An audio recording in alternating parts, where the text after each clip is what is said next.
Hello friends, welcome to defence matrix. तो आज हम बात करने वाले हैं साब JAS-39 ग्रिपेन के बारे में। तो ये एक स्वीडिश एयरक्राफ्ट है जो कि इंडिया के MMRC कंपटीशन में पार्ट ले चुका है और अभी इंडिया के MRFA कंपटीशन में पार्ट ले रहा है। ये एक काफ़ी कैपेबल एयरक्राफ्ट है।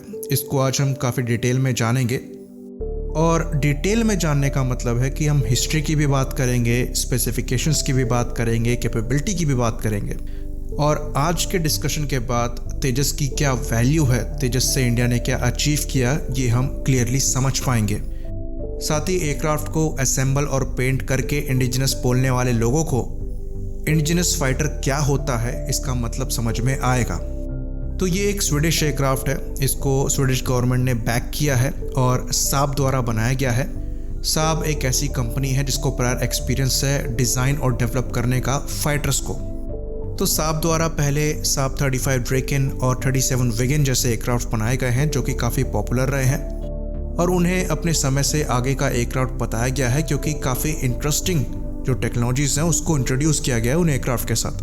तो ग्रिपेन को JAS-39 ग्रिपेन कहा जाता है, जहाँ पर J का मतलब है जाक, जिसका मतलब एयर टू एयर होता है, A से अटैक जो कि एयर टू सरफेस के लिए है और S से स्पैनिंग होता है जो कि रिकॉग्निजेंस के लिए है।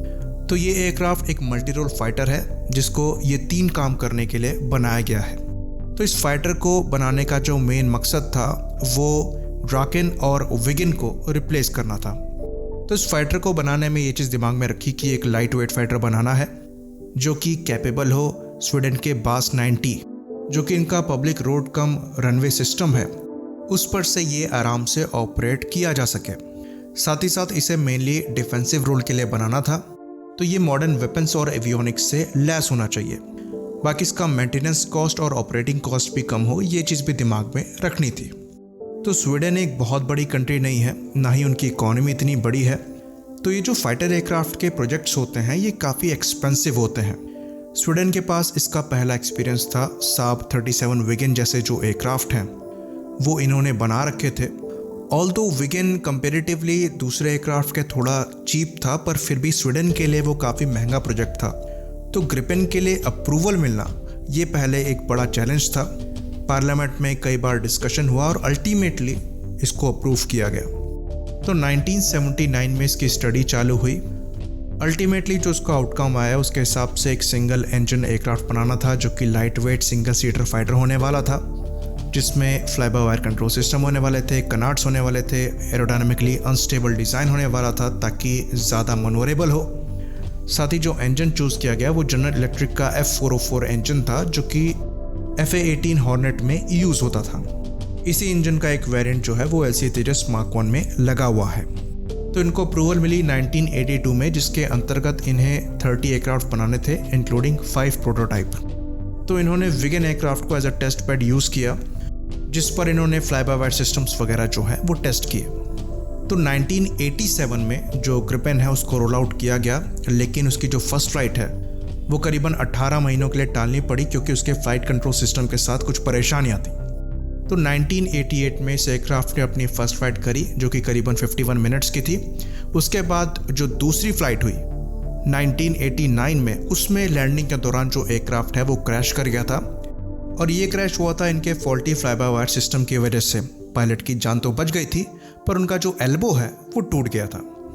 उसके बाद साहब ने कांटेक्ट किया एक अमेरिकन कंपनी को जिन्होंने इनकी हेल्प करी, पर फिर भी 1993 में एक एयर शो के दौरान इनका जो एयरक्राफ्ट है वो faulty fly by wire system की वजह से क्रैश कर गया। तो ये सेम प्रॉब्लम की वजह से दूसरा क्रैश था। तो ये चीज़ यहाँ पर नोट करने वाली है कि हम एक ऐसी कंपनी की बात कर रहे हैं जिसको प्रायर एक्सपीरियंस है फाइटर एयरक्राफ्ट को डिज़ाइन और डेवलप करने का, और वो भी एक अमेरिकन कंपनी की हेल्प ले रही है। उसके बाद भी जो fly by wire control system है उसमें प्रॉब्लम आती है और सेम प्रॉब्लम की वजह से 2 क्रैश होते हैं। इसी के कॉन्ट्रास्ट में अगर हम LCA तेजस की बात करें तो इंडिया के पास प्रायर कोई एक्सपीरियंस नहीं है एक एयरक्राफ्ट को डिज़ाइन और डेवलप करने का, और पहली बार fly by wire control system जो है वो इंडिया द्वारा डिज़ाइन किया जाता है और अभी तक 5000+ आवर्स इंसिडेंट फ्री सॉर्टीज जो हैं वो LCA तेजस ने कर चुकी हैं। तो ये एक बड़ा अचीवमेंट है। तो जैसा कि हम पहले डिस्कस कर चुके हैं कि 1982 में जब प्रोजेक्ट को अप्रूव किया गया था तो 30 एयरक्राफ्ट के जो ऑर्डर दिए गए थे वो बैच 1 के थे।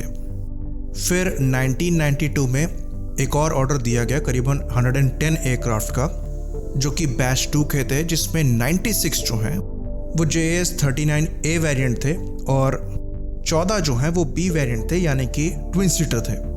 तो 1994 तक ये डिसाइड नहीं हुआ था कि कौन see beyond visual range missile in aircraft में लगेंगी, पर फिर भी 110 एयरक्राफ्ट के जो ऑर्डर है वो दे दिए गए थे।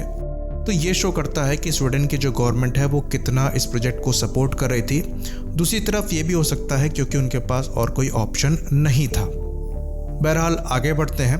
उसके बाद 1997 में करीबन 50 और एयरक्राफ्ट के ऑर्डर दिए गए। ये C और D वेरिएंट होने वाले थे। ये अपग्रेडेड ग्रिपिन थे जो कि नेटो स्टैंडर्ड के हिसाब से अपग्रेड किए गए थे, जिनकी जो डिलीवरी है वो 2002 से स्टार्ट हुई और 2008 तक इनको डिलीवर किया गया।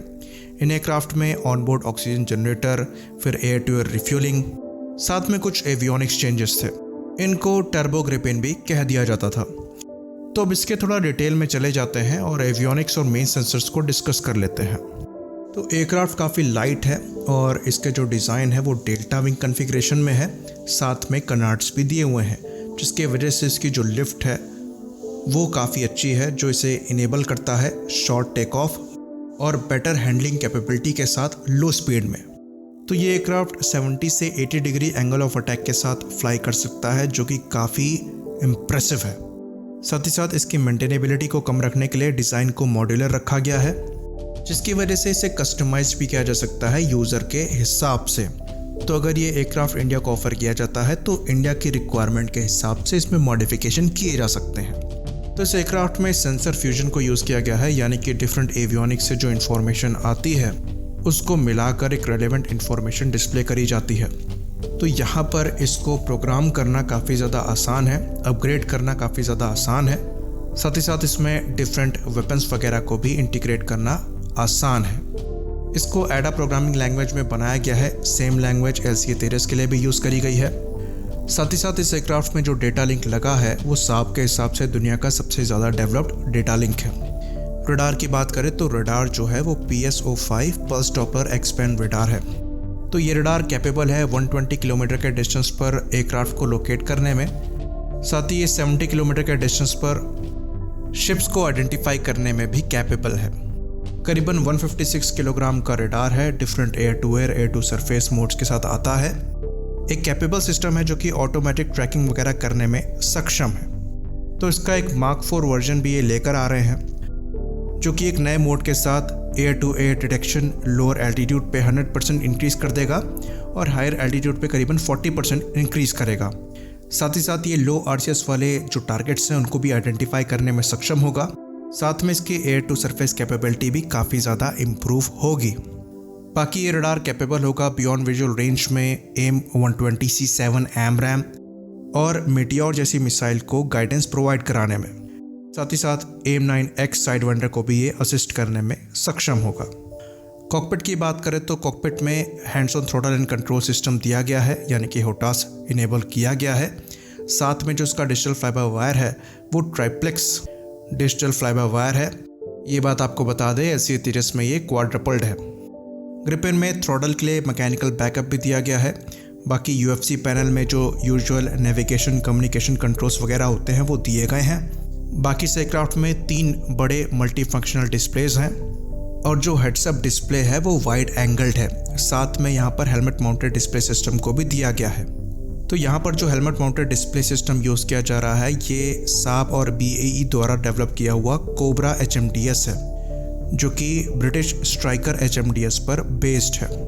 इंजन जनरल इलेक्ट्रिक का F404 है, जैसा कि हम पहले डिस्कस कर चुके हैं। ये कैपेबल है 80 किलो न्यूटन का थ्रस्ट पैदा करने में। तो ये तो ग्रिपिन C और D की बात हो गई, जो कि पुराने वर्जन से। नया वर्जन जो है वो ग्रिपिन E और F है, जिसे ग्रिपिन NG भी कहा जाता है। तो इससे पहले हम ग्रिपिन NG की बात करें, ये बात आपको बता दें कि इस एयरक्राफ्ट में 67% जो कंपोनेंट हैं वो स्वीडन और यूरोप से आते हैं। ये कम्प्लीटली स्वीडन के नहीं है, यहाँ पर यूरोपियन कंपोनेंट्स भी हैं, जिसमें रडार और हेलमेट माउंटेड डिस्प्ले जैसे इंपॉर्टेंट सिस्टम जो है वो इंक्लूडेड है। बाकी 33% जो है वो अमेरिका से आता है। अब बात करते हैं ग्रिपेन NG की। तो ग्रिपेन NG को शुरुआत में ग्रिपेन डेमो कहा जाता था। इसमें जनरल इलेक्ट्रिक के F414 इंजन यूज़ किए जाते हैं जो कि सुपर हॉर्नेट में लगते हैं, जैसे कि हमारे तेजस मार्क 2 में लगने वाले हैं। साथ ही साथ यहाँ पर डिज़ाइन को भी चेंज किया गया, जिसकी वजह से जो फ्यूल कैरिंग कैपेसिटी है इंटरनली वो 40% इंक्रीज़ कर गई, जिसकी वजह से इसका जो कॉम्बैट रेडियस है वो 1300 किलोमीटर तक आ गया। रडार को चेंज किया गया, यहाँ पर Raven ES-05 active electronically scan array radar को लगाया गया। तो ये 215 किलोग्राम का लिक्विड कूल्ड AES से रडार है जो कि एक्सपैंड की फ्रिक्वेंसी पे काम करता है और एजीमथ में ±100 डिग्रीज तक स्कैन कर सकता है। तो इस रडार में करीबन 1000 के आसपास TR मॉड्यूल्स हैं और इसकी मैक्सिमम रेंज 200 किलोमीटर्स के आसपास की बताई जाती है। तो ये जो 200 किलोमीटर के आसपास की रेंज है ये 3 मीटर स्क्वायर RCS ऑब्जेक्ट के लिए होगी। बाकी एयर टू ग्राउंड रोल्स में भी ये रडार काफ़ी ज़्यादा कैपेबल है और ये SAR और ISAR इमेजिंग मोड्स के साथ आता है।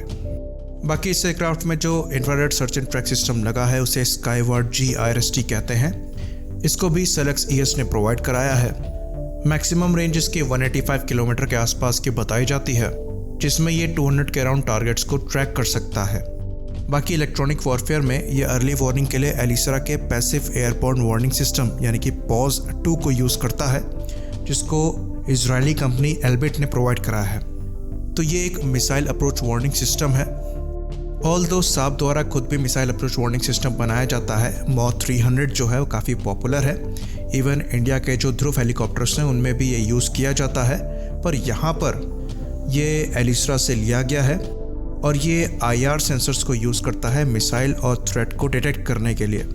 तो ये जो सिस्टम है इसे 360 डिग्री कवरेज प्रोवाइड कराता है, जिसकी वजह से जो सिचुएशनल अवेयरनेस है वो तो बेटर होती ही है, साथ में जो प्रोटेक्शन लेवल है वो भी बढ़ जाता है।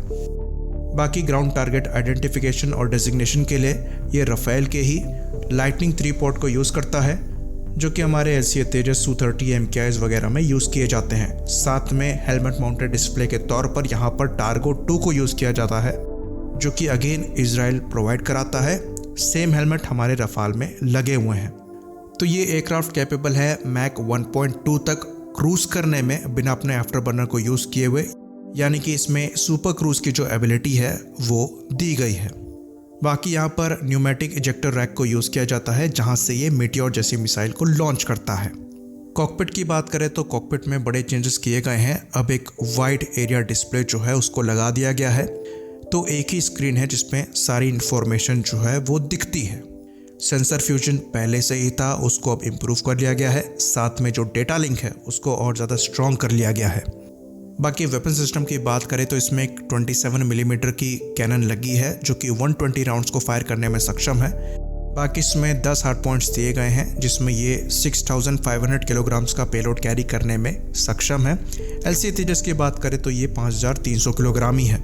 तो एयरक्राफ्ट में न्यूमेटिक इजेक्टर रैक्स दिए गए हैं, जहाँ से मीटियोर ये फायर कर सकता है, जैसे कि हम बता चुके हैं। और मॉड्यूलर डिज़ाइन होने की वजह से जिस वेपन के रिक्वायरमेंट है उनको यहाँ पर आराम से इंटीग्रेट किया जा सकता है।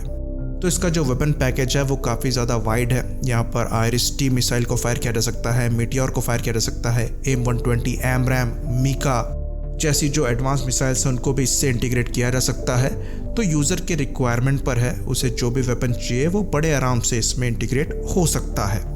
तो अब एक नेगेटिव साइड पर आते हैं इस एयरक्राफ्ट के। तो इस एयरक्राफ्ट पे काफ़ी एलिगेशन लगे हैं स्कैंडल वगैरह के। करीबन 8 कंट्रियों में जो मुकदमा है वो सीरियस तौर पर चला था। तो एयरक्राफ्ट को प्रमोट करने के लिए घूस वगैरह जो है वो दी गई थी, ऐसे आरोप लगे थे, जिसमें BAE सिस्टम पर ये सीरियस आरोप लगे थे, जो कि उस समय साब की पार्टनर थी। तो अभी भी जो कंपनी है वो इसे एग्रेसिवली प्रमोट करती है, क्योंकि जो स्वीडन का एरोस्पेस प्रोग्राम है वो काफ़ी हद तक इस एयरक्राफ्ट की सक्सेस पर डिपेंड करता है। ऑल्दो काफ़ी कंट्रीज़ इन एयरक्राफ्ट को ऑपरेट करती हैं, पर इंडिया जैसी कंट्री अगर इन्हें बड़े नंबर में ऑपरेट करती है तो ये गोल्डन टिकट होगा स्वीडन के लिए। फाइनली वीडियो को ख़त्म करने से पहले हम एक सवाल पर इसको छोड़ जा रहे हैं। तो जैसा कि हमने इस वीडियो में एक्सप्लेन किया कि इसमें 67% ही पार्ट जो है वो स्वीडन और यूरोप के हैं, कम्प्लीटली स्वीडन के नहीं हैं। 33% अमेरिका से आते हैं। तो इस एयरक्राफ्ट का कंट्री ऑफ ओरिजिन क्या है? क्योंकि यहाँ पर बहुत से ऐसे लोग हैं जो कि पड़ोसी मुल्क से आते हैं उनका ये कहना है कि 65% इंडिजिनस यानी कि कम्प्लीटली इंडियन होने के बाद भी जो LCA तेजस है वो इंडिया का इंडिजिनस फाइटर नहीं है। तो इन इंटेलिजेंट लोगों के ग्रिपेन को लेकर क्या व्यूज़ हैं वो कमेंट सेक्शन में लिख सकते हैं। इसी बात पर इस वीडियो को ख़त्म करेंगे।